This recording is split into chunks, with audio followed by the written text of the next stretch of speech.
शुक्लांबरधरं विष्णु शशिवर्णं चतुर्भुजं। नमस्कार, जय श्री कृष्णा। कैसे हैं आप सब? मेरे YouTube चैनल धर्म समाधान में आप सभी लोगों का हार्दिक स्वागत है। आज हम आपको सावन पूर्णिमा, जिसे रक्षाबंधन वाली पूर्णिमा भी कहते हैं, उसकी कथा सुनाने जा रहे हैं। सावन पूर्णिमा सावन माह का आखिरी दिन होता है। आप जब भी चौकी लगाएं तो उस चौकी के ऊपर भगवान भोलेनाथ को भी जरूर प्रतिष्ठित करें। वैसे भी पूर्णिमा व्रत के दिन भगवान श्री हरि विष्णु, माता लक्ष्मी के साथ ही साथ भगवान भोलेनाथ, माँ पार्वती और चंद्रदेव की पूजा का विधान है। कथा सुनने से पहले हम भगवान श्री हरि विष्णु और भगवान भोलेनाथ की स्तुति करेंगे। आप हाथ जोड़ के कहें, गजाननं भूत गणाधिसेवितं कपित्थजम्बूफल चारुभक्षणं उमासुतं शोक विनाशकारकं नमामि विघ्नेश्वर पाद पंकजं। शांताकारं भुजंगशयनं पद्मनाभं सुरेशं विश्वाधारं गगनसदृशं मेघवर्णं शुभांगं लक्ष्मीकान्तं कमलनयनं योगिभिर्ध्यानगम्यं वन्दे विष्णु भवभयहरणं सर्वलोकैकनाथं। कर्पूरगौरं करुणावतारं संसारसारं भुजगेन्द्रहारं सदा वसन्तं हृदयारविन्दे भवं भवानी सहितं नमामि। राधा तू बड़भागिनी कवन तपस्या कीन, राधा तू बड़भागिनी कवन तपस्या कीन, तीन लोक तारण प्रभु सो तेरो आधीन। धन यौवन उड़ जाएंगे एक दिन जैसे उड़े कपूर, धन यौवन उड़ जाएंगे एक दिन जैसे उड़े कपूर। मन मूरख तू राम भज क्यों चाटे जग धूल, राम कृष्ण दोनों एक हैं अंतर नहीं लिमेश, इनके नयन गंभीर हैं उनके चपल विशेष। सावन पूर्णिमा की कथा इस प्रकार से है। कांतिका नगर में एक गरीब ब्राह्मण दंपति निवास करते थे, जो भिक्षा मांग कर अपना जीवन यापन करते थे। ब्राह्मण का नाम धनेश्वर था। उसकी कोई संतान नहीं थी और उसकी पत्नी का नाम रूपवती था। रूपवती बहुत ही पतिव्रता और सर्वगुण संपन्न थी, लेकिन उनकी कोई संतान न होने के कारण वह दोनों बहुत ही चिंतित रहते थे। उनकी कोई संतान नहीं थी, यही कारण था कि भिक्षा मांगने के दौरान कोई भी भिक्षुक, कोई भी ब्राह्मण उन बांझ ब्राह्मण दंपति के घर भिक्षा मांगने नहीं जाते थे और न ही भिक्षा देने पर स्वीकार ही करते थे। वह दोनों अंदर ही अंदर इसीलिए बहुत ही चिंतित रहते थे। एक बार उस नगर में एक महात्मा पधारे। उन्होंने उस नगर के सभी घरों से दान लिया, लेकिन धनेश्वर की पत्नी जब दान देने आई तो उसे मना कर दिया। एक दिन धनेश्वर ऋषि के पास गए और उनसे पूछा कि हे महात्मा, आप नगर के सभी घर से दान लेते हैं, लेकिन मेरे घर से नहीं लेते। हमसे अगर कोई भूल हो गई हो तो हे ब्राह्मण देवता, हम ब्राह्मण दंपति को क्षमा करें। हम आपसे क्षमा याचना करने आए हैं। इस पर ब्राह्मण ने कहा, नहीं विप्र, तुमसे हमेशा हमने आदर ही पाया है। सत्कार करने वाला यदि कोई ब्राह्मण है तो वह तुम ही हो। तुमसे कभी कोई भूल नहीं हो सकती है।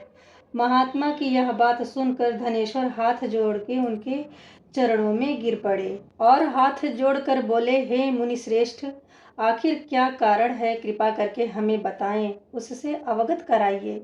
इस पर महात्मा बोले, हे विप्र, तुम्हारे कोई संतान नहीं है। जो दंपति निसंतान हो उसके आस से भिक्षा कैसे ग्रहण कर सकता हूँ। तुम्हारे द्वारा दिया गया दान लेने के कारण मेरा पतन हो जाएगा। बस यही कारण है कि तुम्हारे घर से दान स्वीकार नहीं करता। महात्मा के ऐसे बोल सुनकर धनेश्वर उनके चरणों में गिर पड़ा और विनती करते हुए बोला, हे महात्मन, संतान ना होना ही हम पति पत्नी के जीवन की सबसे बड़ी निराशा है। यदि संतान प्राप्ति का कोई मार्ग हो, उपाय हो, कोई युक्ति हो तो हे ऋषि श्रेष्ठ, कृपा करके बताएं। ब्राह्मण दंपति का दुख देखकर महात्मा बोले, हे ब्राह्मण, तुम्हारे इस दुख का एक आसान उपाय है। तुम्हें 16 दिनों तक श्रद्धा पूर्वक माता काली की पूजा करनी होगी, उन्हें प्रसन्न करना होगा। जब उनकी कृपा तुमको मिलेगी तो अवश्य ही संतान की प्राप्ति होगी। इतना सुनकर धनेश्वर अत्यंत प्रसन्न हुए। उसने महात्मा का आभार प्रकट किया और घर आकर पत्नी को सारी कथा बता दी। इसके बाद धनेश्वर माँ काली की उपासना के लिए वन चले जाते हैं। ब्राह्मण ने पूरे 16 दिनों तक काली माता की पूजा की, उपवास भी रखा। उसकी भक्ति देखकर और विनती सुनकर काली माता ब्राह्मण के स्वप्न में आई और बोली, हे धनेश्वर, तू निराश मत हो। मैं तुम्हें संतान के रूप में संतान प्राप्ति का वरदान देती हूँ, लेकिन 16 वर्ष की अल्पायु में ही उसकी मृत्यु हो जाएगी। काली माता ने कहा, यदि तुम पति पत्नी विधि पूर्वक 32 पूर्णिमा का व्रत करोगे तो तुम्हारी संतान दीर्घ आयु हो जाएगी। प्रातः काल जब तुम जगोगे तो तुम्हें यहाँ पर एक आम का वृक्ष दिखाई देगा। उस पेड़ से एक फल तोड़ लेना और ले जाकर अपनी धर्मपत्नी को खिला देना। शिव जी की कृपा से तुम्हारी पत्नी गर्भवती हो जाएगी। इतना कहकर माता काली स्वप्न में अंतर्ध्यान हो जाती हैं। प्रातः काल जब धनेश्वर उठा तो उसे आम का वृक्ष दिखाई दिया, जिस पर बहुत ही सुंदर सुंदर फल लगे थे। वह काली माँ के कहे अनुसार फल तोड़ने के लिए वृक्ष पर चढ़ने लगा। उसने कई बार प्रयास किया, लेकिन फल तोड़ने में असफल ही रहा। तभी उसे श्री गणेश भगवान का ध्यान आया और गणपति की कृपा से इस बार वह वृक्ष पर चढ़ा और फल तोड़ने में सफल भी रहा। धनेश्वर ने वो फल अपनी पत्नी को खिला दिया, जिसे खाकर वह कुछ समय बाद गर्भवती हो जाती हैं। दंपति काली माँ के निर्देश के अनुसार हर पूर्णिमा पर दीपदान करते, व्रत रखते, उपवास करते।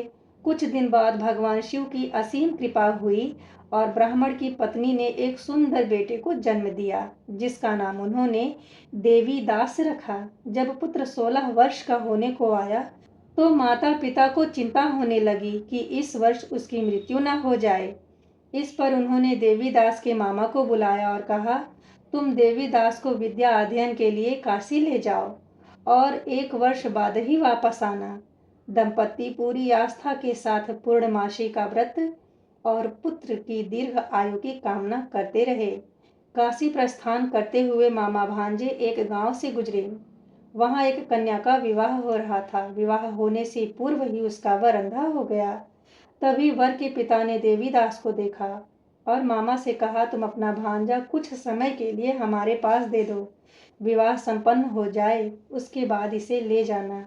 ये सुनकर मामा ने कहा, यदि मेरा भांजा यह विवाह करेगा तो कन्यादान में मिले हुए समस्त धन पर हमारा ही अधिकार होगा।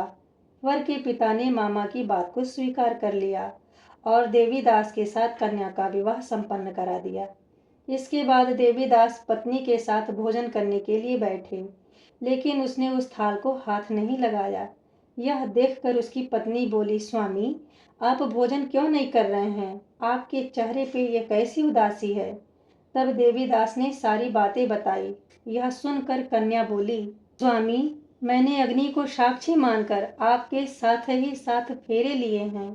अब मैं आपके अतिरिक्त किसी और को अपना पति स्वीकार नहीं कर सकती। पत्नी की बात सुनकर देवीदास ने कहा, ऐसा न कहो, मैं अल्पायु हूँ, कुछ ही दिन में 16 वर्ष का हो जाऊंगा और मेरी मृत्यु हो जाएगी।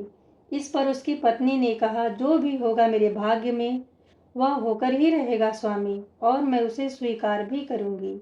देवीदास ने उसे बहुत ही समझाने का प्रयत्न किया, लेकिन जब वह नहीं मानी तो देवीदास ने उसे एक अंगूठी दी और कहा कि मैं काशी जा रहा हूँ, लेकिन तुम मेरा हाल जानने के लिए एक पुष्प वाटिका तैयार करो। उसमें भांति भांति के पुष्प लगाओ और उन्हें जल से सींचती रहो। यदि वाटिका हरी भरी रही, फूल खिले खिले रहे, तो समझ जाना कि मैं जीवित हूँ, और जब ये वाटिका सूख जाए तो मान लेना कि मेरी मृत्यु हो चुकी है।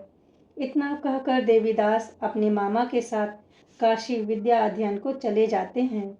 अगले दिन जब कन्या ने दूसरे वर को देखा तो वह बोली, यह मेरे पति नहीं है, मेरा पति काशी पढ़ने गए हैं। यदि इसके साथ मेरा विवाह हुआ है तो यह बतावें कि रात्रि में मेरे और इनके बीच क्या क्या बातें हुई थीं और इसने मुझे क्या निशानी दी।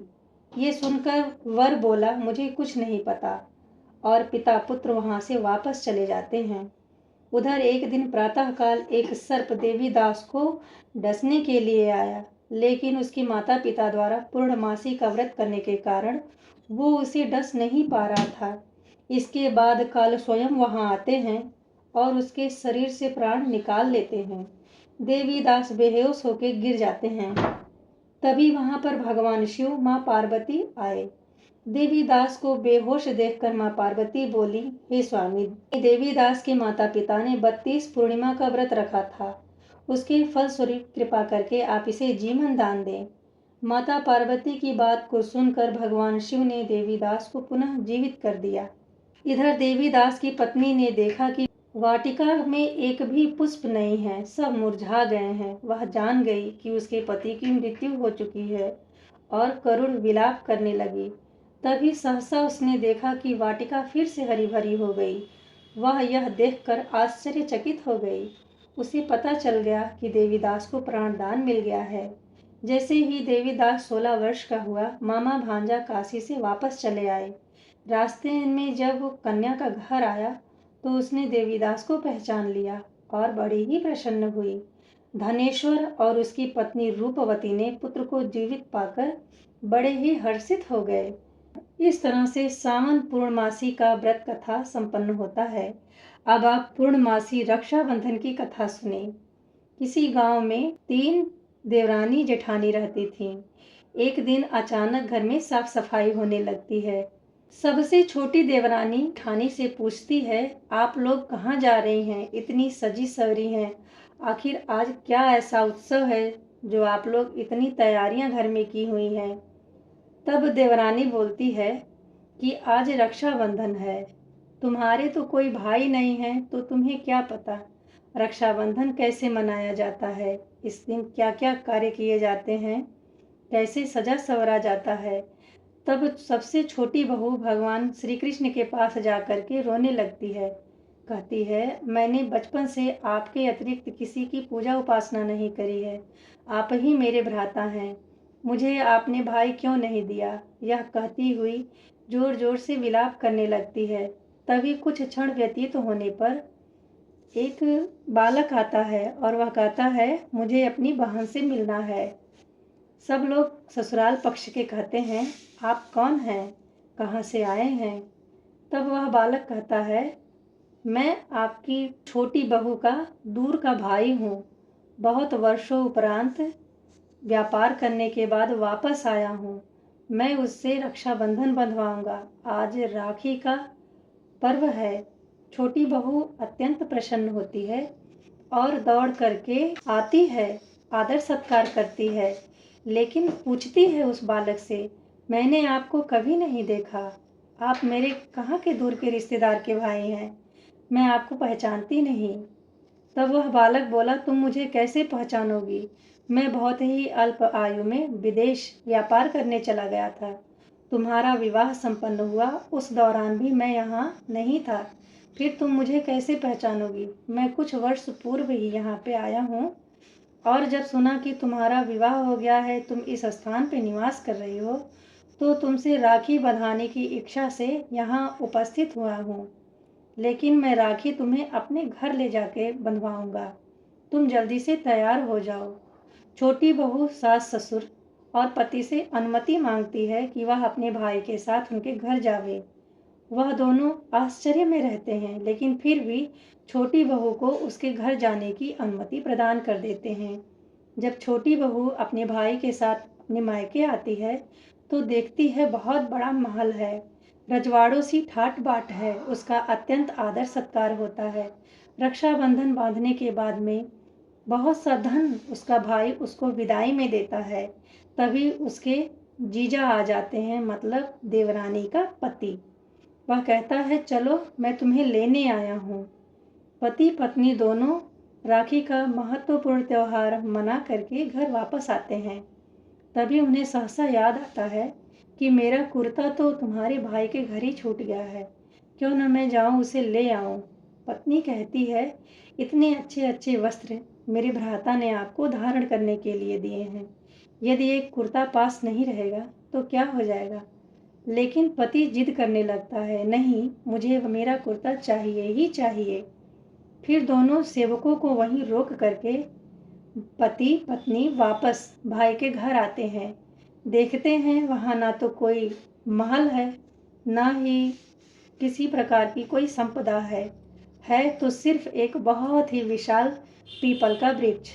और पीपल के वृक्ष में ही उसके पति का कुर्ता टंगा रहता है। सहसा उसका पति बोल बैठता है, मुझे पहले से ही संदेह था, यह लड़का तुम्हारा भाई नहीं हो सकता। मैं भला तुम्हारे भाई को नहीं जानूंगा। जब हमारा विवाह हुआ था तब तुम्हारे माता पिता ने कहा था कि सिर्फ और सिर्फ मेरी यही कन्या है। फिर बताओ तुम्हें यह भाई कहाँ से मिला, कैसे मिला? लड़की विलाप करने लगी, कहने लगी, ये मेरे भ्राता ही हैं। लेकिन पति उसकी बात को ध्यान न देते हुए अपशब्द बोलने लगता है। तभी भगवान श्री कृष्ण पीपल के वृक्ष से निकलते हैं और सारी बातें बता देते हैं। पति पत्नी दोनों ही अपनी भूल की क्षमा मांगते हैं और भगवान कृष्ण से कहते हैं, मैं अत्यंत प्रसन्न हुई जो आप मेरे भ्राता बन के आए। हे भ्राता, आप प्रत्येक रक्षाबंधन को आने का वचन दें। सावन पूर्णिमा सावन माह का आखिरी दिन होता है। आप जब भी चौकी लगाएं तो उस चौकी के ऊपर भगवान भोलेनाथ को भी जरूर प्रतिष्ठित करें। वैसे भी पूर्णिमा व्रत के दिन भगवान श्री हरि विष्णु माता लक्ष्मी के साथ ही साथ भगवान भोलेनाथ, माँ पार्वती और चंद्रदेव की पूजा का विधान है। कथा सुनने से पहले हम भगवान श्री हरि विष्णु और भगवान भोलेनाथ की स्तुति करेंगे। हमारे सनातन हिंदू धर्म में हर माह पूर्णिमा की तिथि आती है। प्रत्येक पूर्णिमा के दिन भगवान श्री हरि विष्णु की विशेष पूजा आराधना की जाती है। इस दिन स्नान करना, दान करना, व्रत रखना तथा विष्णु भगवान की पूजा का बड़ा ही विशेष महत्व होता है। सभी पूर्णिमाओं का अपनी अपनी जगह पे विशेष महत्व होता है। सभी व्यक्ति अपनी मनोकामनाओं की पूर्ति के लिए पूर्णिमा का व्रत उपवास रखते हैं। आज हम आपको सावन माह 2025 की पौराणिक कथा सुनाने जा रहे हैं, क्योंकि बिना कथा श्रवण के किए गए व्रत का पूर्ण फल नहीं मिलता है। इसलिए सभी मेरी माताओं को, मेरी बहनों को यह कथा स्वयं से कहनी चाहिए या सुननी चाहिए। कथा सुनने के बाद में आपको धूप दीप से भगवान नारायण की, भगवान भोलेनाथ की विधिवत आरती उतारनी चाहिए। पूजा में रही सही कमियों के लिए क्षमा मांगना चाहिए। इस तरह से आज हमने आपको सावन माह की आने वाली पूर्णिमा की व्रत कथा सुनाने का प्रयत्न किया है। यदि इस कथा को सुन के आप जरा सा लाभान्वित होते हैं तो कमेंट बॉक्स में जय श्री हरि विष्णु जरूर लिखें।